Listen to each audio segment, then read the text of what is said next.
Hello, and welcome to the Good Food Program. Your host is Cindy Cesena, the Expanded Food and Nutrition Education Program Assistant for Lake County, Ronan, Montana.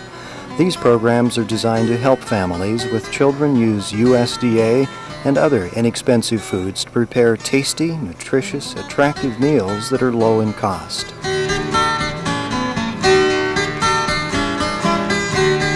The recipes will be put on the screen later, so keep a pencil and paper handy.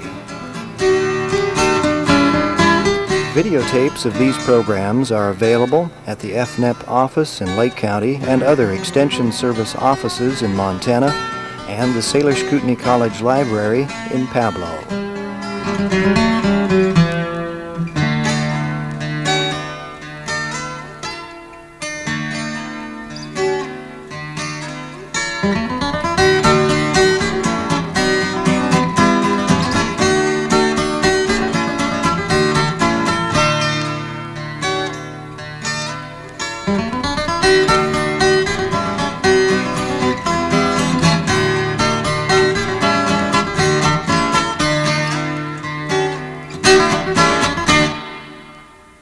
Today my guest is Doug Allard, and he's going to show us how to fix commodity meats. And we're going to start with the beef, I believe. Yeah? Well, what I'm going to make first is, I just call it beef and noodles, and you could actually use something other than noodles, macaroni or whatever. Okay. But a lot of people have objected over the years to the taste of canned meat. Mm-hmm. And what this dish does is kind of take the canned taste out of the canned meat, and my family likes it, and maybe somebody else will too. Okay. And we start with just a can of commodity beef, and the first thing I'd like to do is to get rid of all this fat on top. In reality, I like the fat, but this is a nutritional program, so we have to remove all the fat. I'm not really supposed to say that, I don't suppose, but that's the truth. And in reality, the fat isn't real good for you. But if you put the can in the refrigerator and get it cold before you use it, all the fat kind of rises to the top, and it's just real easy to get about 80 or 90% of it off with a spoon, just like that. Yeah, and then you're left with pretty much a can of pure beef. And all of this beef is really, it's good, high-quality beef. It has a canned taste, which some people object to, but the quality of the stuff is really good. I think it's better than a lot of the beef that you can get, say, for tacos or enchiladas. You know, the canned meat is just perfect for that. Well, I think if you can just kind of eliminate the canned meat flavor, which a lot of people here who are used to eating fresh meat object to, I think then you make something, you have pure beef, and a flavor then that you like. The first thing I do is cut up a couple of onions here and a couple of cloves of garlic. You want to slice up a couple of cloves of garlic for me, Cindy? And I guess maybe, I don't know if your family likes garlic and onions or the flavor as much as I do or not, but nearly everything I make I seem to start out sauteing a couple of onions and a couple of cloves of garlic, and this is just regular commercial garlic, but if you want something real good sometime, try a little elephant garlic. They're great big cloves, and they're not as strong as regular garlic. Have a little bit of And we're not related. He just cooks like I do. And garlic is kind of an unusual thing to add to food. By the way, it's if you put too much in, it becomes very overpowering. But if you just put a little bit of the right amount, it actually becomes kind of a, I guess you'd call it a hidden spice, because you really don't taste it, but it adds kind of a secret ingredient there to dishes that kind of fulfill all the taste. Did you ever notice that? If you put garlic in, everything seems to kind of blend together. Yeah. And then if you eat something without garlic, after you're used to using it, it just tastes flat. And like something's wrong with it and you can't quite figure out what it is. And also, the garlic gives you wonderful breath.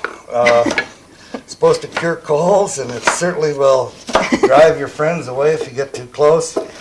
Not if you use it cooking. If you eat it raw, I guess it does a lot of that. But supposed to give I'm some gonna to turn this, everybody. burner on here, about there. Okay. I think I'll use Is a that couple. small enough, or I think you want I'll use smaller? a couple of onions, Cindy. Okay. Oh, that's just right. 2 cloves you got there? Mm-hmm. Just right. Okay. Oh, this is a big onion. I guess that'll be enough. Want me to go ahead and put it in the pan? Sure.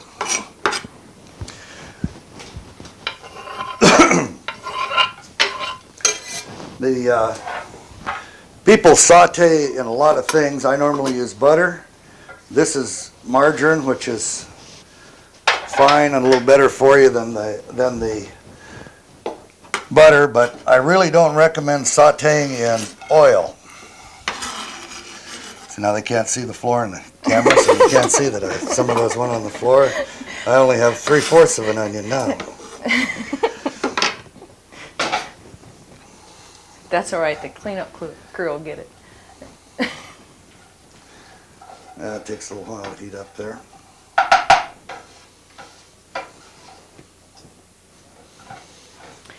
And Doug said Right. that he learned a lot about fixing meals with this meat when he was cooking for 7 children, which is sort of a crash course. I would 7 children, a nephew, and 2 house guests. That's a crash course. And this is a dish that you can make real fast. It doesn't take an awful long time. It takes about as long to cook the noodles. We cheated a little bit today and cooked the noodles already, but it takes about as long to cook the noodles as it does to do this. And the ingredients are simple, they're inexpensive, and the main ingredients, of course, are the beef, and it's what really makes the dish nutritious and taste good, etc. I should have turned that on a little earlier, huh? Okay, we're going to put some salad dressing together. And what I do when I'm making a fairly good-sized salad is just mix the dressing right in the bowl. And I'm going to put about 3 tablespoons of oil in the bottom of the bowl. And then put in probably half a teaspoon of garlic. And if, here we go on the garlic. If you don't like garlic, you don't have to put it in there. And this is just a basic vinaigrette dressing. You could add herbs and all kinds of things to it if you'd like. And about a teaspoon of paprika. And I'm going to put about 3 tablespoons full of vinegar in. And in the old days, they used to do 4 to 1, 4 oils to 1 vinegar. But it's less fattening with more vinegar, and I think it tastes better. And the salt and pepper you have. And then a few grains of, and ground pepper really makes a difference, I think. The other pepper will work, but it doesn't taste as good. And then just a pinch of sugar. And I really meant that, just a pinch. And then just stir it up with a fork. And then when we get ready to make the salad, we'll tear up the lettuce and some of the other things. And then you can just toss it all right in there. Okay, we'll save that for later.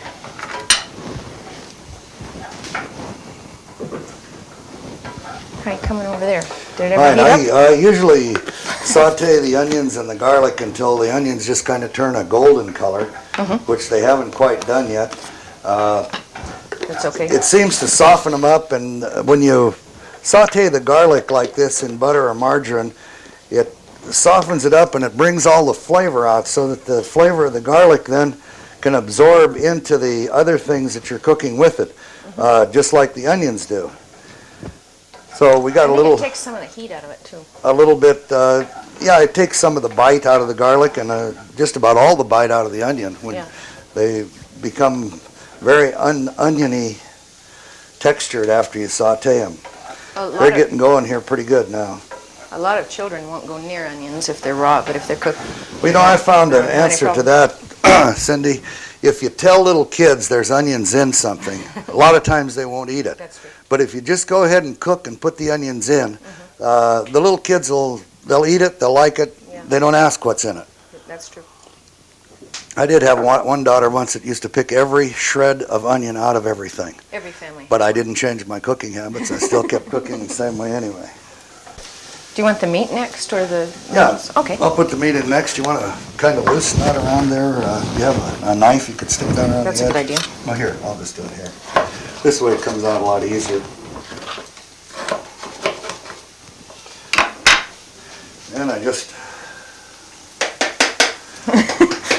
Come on there. There goes.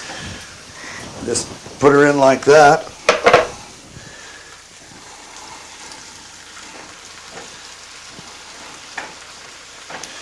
Yeah, that's an awful lot of meat. There's a lot I was gonna say. a lot of nutrition in one can of That's true. this commodity beef. I'll tell you that. The servings that you need for the proper nutrition for the day are 3 ounces of meat twice a day, or the equivalent in beans, which would be a cup and a half of beans. But a lot of cultures don't eat near the meat that we do. In Japan, for instance, until recently, when we started shipping them beef, they didn't eat big steaks like we know. And so you can get away with a lot less meat than people generally cook with, and still get adequate protein. This next step, I think, is where I change the flavor. Where did your pepper go, Cindy? Where I think is that a grinder there? Yeah. I think where I change the flavor from straight canned meat flavor to something that's more palatable to people that don't like the canned taste. I don't put any salt in at all. In the first place, I don't think salt's very good for you. The beef seems to have a salty flavor to it anyway. I think they put some in when I they put can it. quite a bit of pepper, but the real secret ingredient to this is a little chili pepper. Now, if you like chili pepper a lot, you can Chili put a lot powder. in. Chili powder. Chili powder, pardon me. That's okay. If you like chili powder a lot, you can put a lot in. But normally for a dish this size, if you put about 2 teaspoonfuls, then what you end up with is slightly spicy taste. But believe it or not, you can't really tell that it's chili powder that does it. But what it does is change the taste of the meat to something that most people like better. And you have to kind of break the meat up. It'll dissolve here after a while, and mix the chili powder in Smells good. real good. A little pepper in there too, and all those onions and garlic and chili powder and pepper, if they don't change the taste of the meat, nothing ever will. In reality, I don't mind the taste of the meat just straight myself, but a lot of people do. Well, and with the canned luncheon meat, we've even made Mexican chorizo sausage, and it's excellent. And a lot of people really don't like the canned luncheon meat. Well, there are many things that you can do with this. This is just one that I find kind of interesting, and my family likes it, and other people that I've cooked it for have liked it. It's good with a And I like barbecue it, sauce, too. and I never cook anything I don't like. That makes sense. If I like it, I cook it, and if somebody else likes it, that's great. Come to think about it, I don't either. I like to let this cook and simmer in there for a little bit.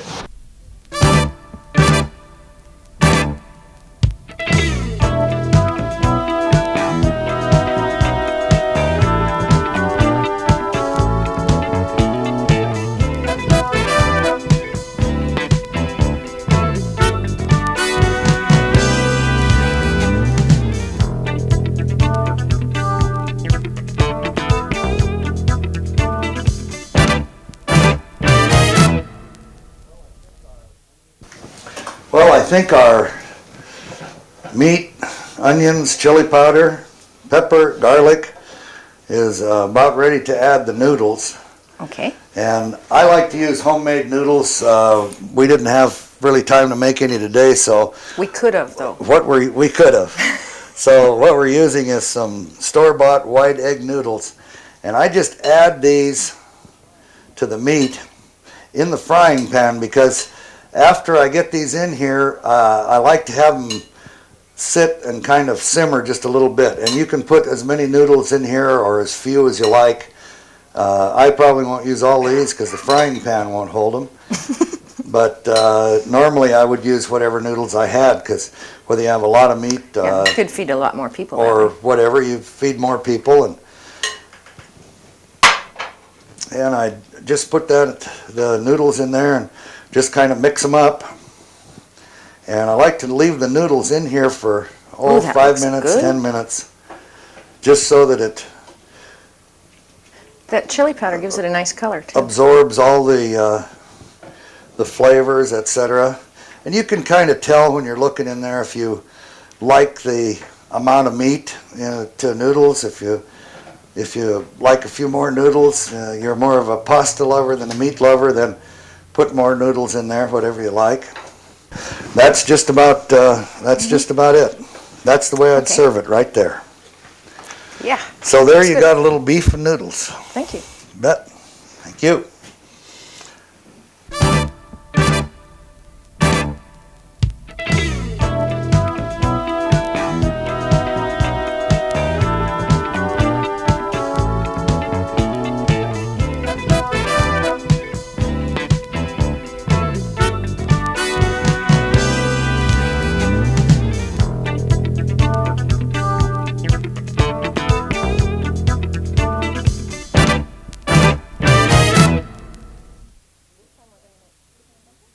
This time we're going to make chicken and dumplings? Chicken and dumplings, Cindy, using a can of commodity chicken and a few other things. There are many, many ways to make chicken and dumplings, and my mother, of course, will tell you that a great big fat stewing hen's an absolute necessity. She would. But in the absence of that, we're going to try some of this good commodity chicken. We've poured the fat off the commodity chicken. I like the taste of it, but it is healthier for you if you leave the fat in the can, use it for something else at a later date. I like to start this off about the same way I start everything else. Take a good sized onion, clove of garlic. I'll chop some carrots while you're doing that. Saute those up together with some celery. Add a little carrots later on, and you can put other vegetables, but those are about the kind of things I think make it taste good.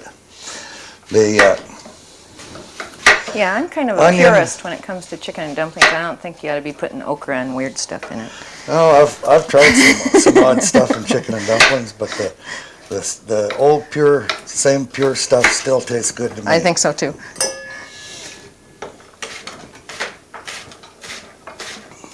Not to say that okra probably isn't fine. I just don't care for it.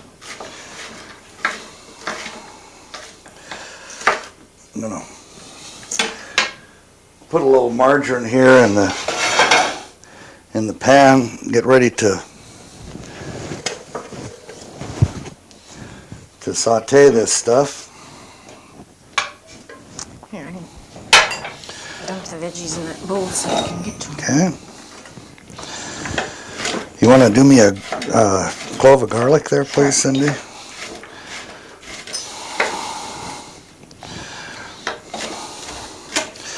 The garlic, once again, in this dish, you probably will never ever taste the garlic, but I believe it adds just a little subtle flavor there that kind of brings it all together, makes it taste good. That was kind of a big onion, so you might be able to taste the onion in this one fine.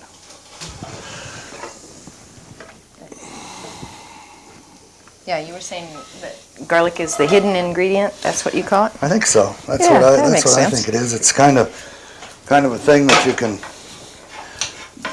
bring flavors together with, and if you don't use too much of it, it never becomes offensive. In fact, many people can never tell there's garlic in. Yeah. If you just use one clove, Just one?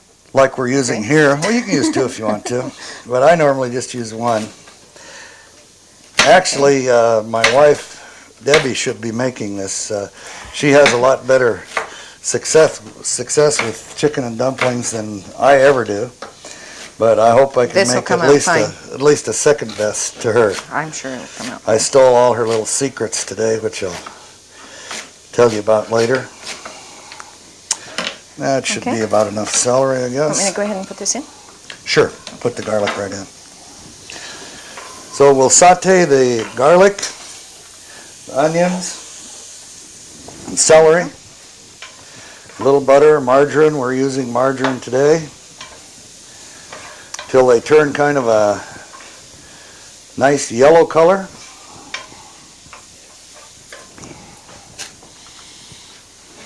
And the meat in these dishes supplies the protein, and protein is very necessary. You need it for building body tissues and maintaining and repairing them. But it's not the end-all cure-all that some people have said it is. Like there's a lot of diets that people go on and it's really high protein and it lacks some other things. And as with any other diet, when you eat too much of any one thing, it's not good for you. You're supposed to have a variety of foods. And so if you just stick with the recommended servings of 3 ounces twice a day of meat, you'll get a complete protein and it'll get all the amino acids in there. By sauteing all these ingredients here, the onions and the garlic and the celery, before you actually add water or broth and start cooking this, you get a much milder flavor and you get a better end product because the tissues in the onions, garlic, and celery break down, become softer, and the flavors in those things then are able to break out of their hard skin and support the rest of the dish, kind of travel into the other parts. We're going to saute these for a little bit longer, then we'll put a little water in there, and then we'll add the carrots. And you have to cook the carrots, of course, longer than this, usually about 30 minutes, 35 minutes, something like that. But we don't want to put them in here until we get the rest of these things in here just in the right shape. We're going to get them kind of soft and yellow and just ready to impart their flavor to everything else that you put in there. Okay, this is about ready to go. We'll put a little water in there, probably about 3 cups of water. Hot. Put the carrots in, which are the longest thing that takes to cook. The longest part of this process is cooking the carrots to your liking. If you like them a little on the undone side, you can put them for about half an hour, and if you like them real well done, I guess about an hour. Yeah, I would think so. Want me to go ahead and start on that? And while I'm cooking this, I put a little pepper here. Once again, I don't use salt in my cooking very often. When I do, I use either light salt or what they call no salt, a salt substitute. And if you have any trouble with your heart, blood pressure, diabetes, anything that you're supposed to be on a salt-free or limited salt diet, you certainly shouldn't use the salt, and those substitutes taste just as good in cooking, especially as the regular salt does. Most canned things come out pre-salted already anyway, so This chicken always seems to have a kind of a salty flavor. I didn't look at the ingredients to see if it has salt in it or not, but it probably does. well, they're not going to tell us if it does. I think it does too. Okay, and we decided to try 3/4 of a cup of water on the dumplings first and see if that works. Sure. Okay. We can always add more. Put 3 cups in there, did you? Okay. Okay, That's here goes. about what you usually use is, I'll let you go ahead and mix those Oh, up. okay. Looks like you're doing great. Thanks. About 3 cups of mix and 3/4 of a cup of water, and when you get to the end, if it's not to the consistency you like, you can add a little more water. If it's kind of runny, you're going to have a hard time taking the water out. We can throw So more mix in. start with you can throw a little more mix in, yeah. And then end up with 85 dumplings.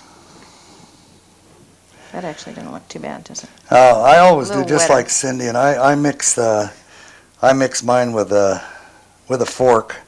Seems to work better for me. I think if you use a spoon, it kind of beats it down. My wife, who makes excellent dumplings, mixes hers with a fork and works good for her. I guess you could use a wire whisk, but I've never tried that. I think as far as I'm concerned, they're dumplings. Okay, those look pretty good. Now, you don't have to cook these right away, and of course we're not going to cook them right away. We have to let the carrots, etc. That's just about right. Okay. That's it. It's just about right. Yeah. Just about right. So we'll let those set those aside for a minute. We'll go over here and see how the rest of our stuff is doing. Our carrots are cooking nicely, and well, do we want to put a lid on that for a little while? sure. Why don't we just let it sit, and we'll come back for after the carrots get cooked and finish it. All right.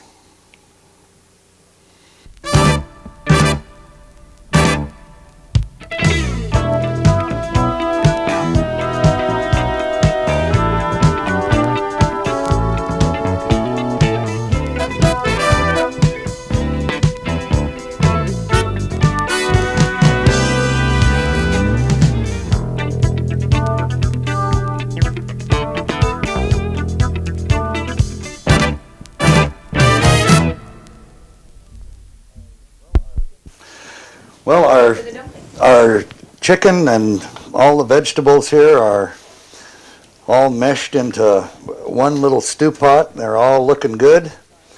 And at this time, I'd like to add, this is my wife's little trick of making the chicken and dumplings taste, I think, a lot better. One little simple can of cream of mushroom soup. And what this does is kind of give a smoother consistency to the bottom of the dumpling and to all the broth that's in there. And I like it a whole bunch. She discovered it by accident one day, I guess, when she didn't have enough liquid and had some of this, so she put it in. So we're going to add the can of cream of mushroom soup, and after we do that, get the soup mixed up a little bit. We'll add the dumplings. The dumplings, there are various ways that people say to cook them. I usually cook them made out of Bisquick for about 20 minutes with the lid on and 10 minutes with the lid off. Cindy says with the Master Mix here, you could just use it 12 minutes with the lid on. That's worked before. Since time is of essence here, we're running out of film, we're going to do it 12 minutes with the lid on. Okay. And the way I do the dumplings, I don't know if everybody else does them that way or not. I merely take about a dumpling size forkful, drop it in there. In our house, you can never have enough dumplings. However many the pot will hold, in our house, they're all gone at the end of the meal.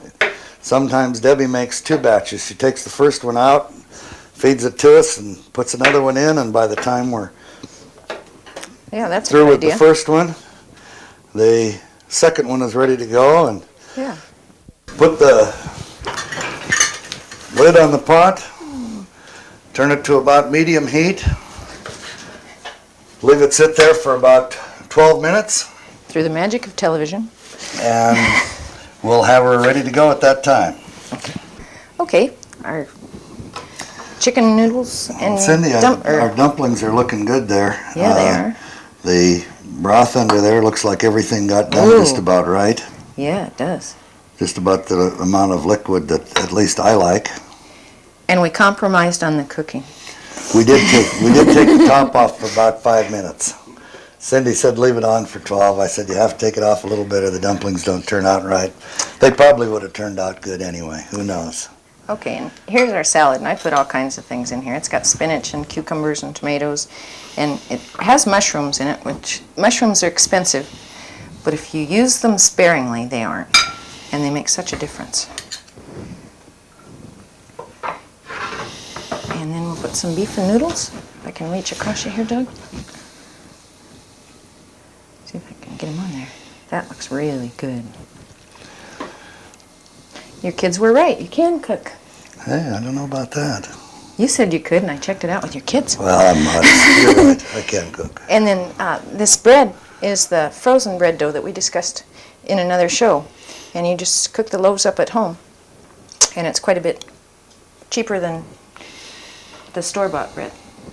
So, and that's our meal for today, and I really appreciate your help. Well, It's thank you been very fun. much. My pleasure. I enjoyed it as well. Thank you very much for asking me to come do it. I just Okay. hope it tastes good. I'm going to taste that We'll stuff find now out and see real if quick. it's good. Okay. Yeah.